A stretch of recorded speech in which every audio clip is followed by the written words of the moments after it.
ولا تجسسوا، تجسس نہ کرو۔ اب تجسس کیا ہے؟ چھان بین کرنا، تفتیش کرنا۔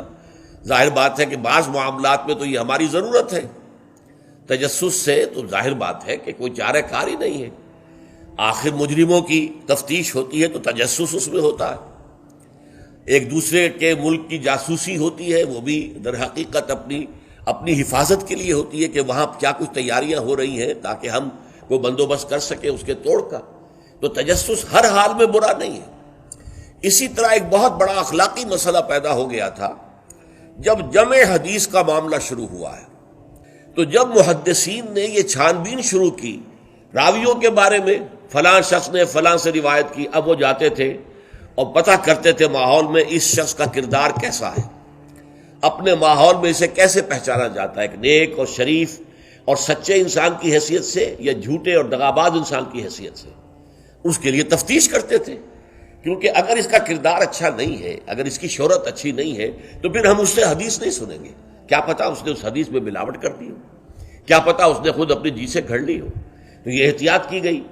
اس پر بعض لوگوں نے جو درویش قسم کے تھے، نیک لوگ تھے، انہوں نے کہا یہ تم قرآن کے خلاف کر رہے ہو، لا تجسسوا۔ قرآن تو کہتا ہے کہ تجسس مت کرو، لوگوں کے حالات کی تفتیش و چھان بین نہ کرو۔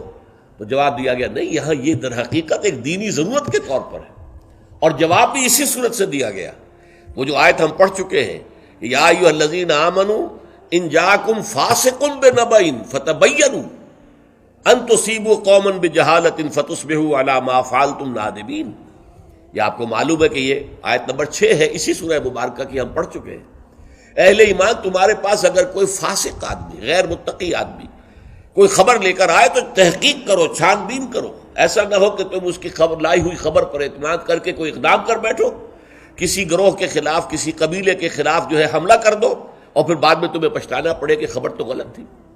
تو اس دلیل سے پھر محدثین نے کہا یہ ہمارے لیے ایک دینی ضرورت کے طور پر کہ احادیث نبویہ سے شریعت کے احکام نکالے جائیں گے، تو ہم دیکھ لیں جو حدیث پیش کر رہا ہے اس کا کردار کیا ہے، اس کی سیرت بھی ہے کہ نہیں ہے۔ اسی لیے ایک بہت بڑا علم انسانی تاریخ میں، یہ علم سوائے محمد صلی اللہ علیہ وسلم کی ذات مبارکہ کے اور کسی شخص کے بارے میں نہیں ہوا، جسے کہتے ہیں الرجال۔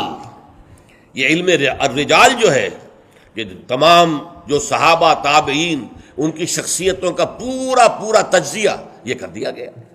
یہ سارا کام اس لیے کیا گیا ہے تاکہ معلوم ہو عن فلاں عن فلاں عن فلاں عن فلاں، اس پوری چین کے اندر کہیں کوئی شخص ایسا تو نہیں ہے کہ جو قابل اعتماد نہ ہو، تو اس کی پھر وہ حدیث صحیح نہیں قرار پائے گی، وہ مستند نہیں قرار پائے گی، اسے کہیں ضعیف احادیث میں لے آئیں گے۔ ٹھیک ہے، یہ ضعیف ہے، اور ضعیف احادیث جو ہے وہ اخلاقیات کے بیان میں استعمال ہو سکتی ہیں، لیکن ان سے کوئی شرعی حکم نہیں نکالا جا سکتا۔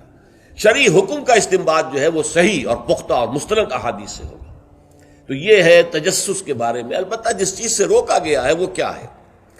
بعض لوگوں کے مزاج ہوتے پرورٹڈ، جیسے آپ کو معلوم ہے کہ مکھی جو ہے وہ گندگی کی تلاش میں رہتی ہے، گندگی پر بیٹھے گی۔ کچھ لوگوں کا مزاج ایسا ہو جاتا ہے کہ وہ اس تلاش میں رہتے ہیں، ٹو میں رہتے ہیں، کہیں کوئی بری بات انہیں ملے تاکہ لے اڑیں اسے، اس کا پرچار کر دیں، اسے عام کر دیں۔ کہیں سے کسی شخص کی کسی غلط حرکت کا علم ہو گیا اور اس کو لے کے اب عام کر رہے ہیں، پھیلا رہے ہیں لوگوں کے اندر۔ یہ جو ہے تجسس اس لیے کرنا کہ آپ کے ہاتھ میں کوئی سکینڈل بنانے کا کوئی مواد آ جائے، کوئی طریقہ ایسا ہو جائے۔ تو یہ جو مکھی کی ذہنیت اور مزاج رکھنے والے لوگ ہیں، یہ ان کو روکا جا رہا، تجسس نہ کرو۔ بلکہ کہا گیا ہے کہ اگر تمہارے کسی بھائی کا عیب تمہارے سامنے کھل جائے تو پردہ ڈالو۔ تم اگر دنیا میں اپنے کسی بھائی کے عیب کی پردہ پوشی کرو گے تو قیامت کے دن اللہ تعالیٰ تمہارے عیوب کی پردہ پوشی کرے گا، اور اگر تم دنیا میں اپنے بھائیوں کی پردہ دری کرو گے تو اللہ تعالیٰ تمہیں رسوا کرے گا تمام لوگوں کے سامنے قیامت کے دن۔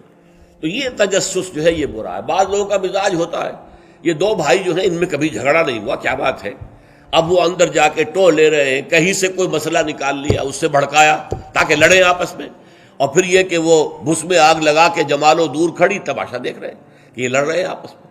تو اس طرح کی پرورٹڈ جو ہیں بس شدہ شخصیتیں ہوتی ہیں بالفعل لوگوں کے اندر، اور یہ کن میں ہوتی ہیں؟ جن کے سامنے زندگی کا کوئی اعلیٰ نصب العین ہے ہی نہیں، کوئی اونچا آدرش ہے ہی نہیں، کوئی ہائی آئیڈیل ہے ہی نہیں۔ جن کے سامنے کوئی اونچا نصب العین ہے، کوئی ہائی آئیڈیل ہے، وہ آدرش ہے بہت اونچا، وہ تو اس کام میں لگے رہتے ہیں، وہ ان چھوٹی چیزوں کی ان کو اس کی طرف متوجہ ہونے کا ان کے پاس وقت نہیں ہوتا۔ لیکن جن لوگوں کی زندگی کے اندر وہ اونچائی کی طرف تو کوئی رجحان ہے ہی نہیں، تو ظاہر بات ہے وہ تو پھر زمین ہی کے اندر دیکھیں گے، کیڑے مکوڑے انہیں نظر آئیں گے، یا گندگی جو ہے وہ اس کے بارے میں جو ہے اس کو لے اڑیں گے پھر بعد میں۔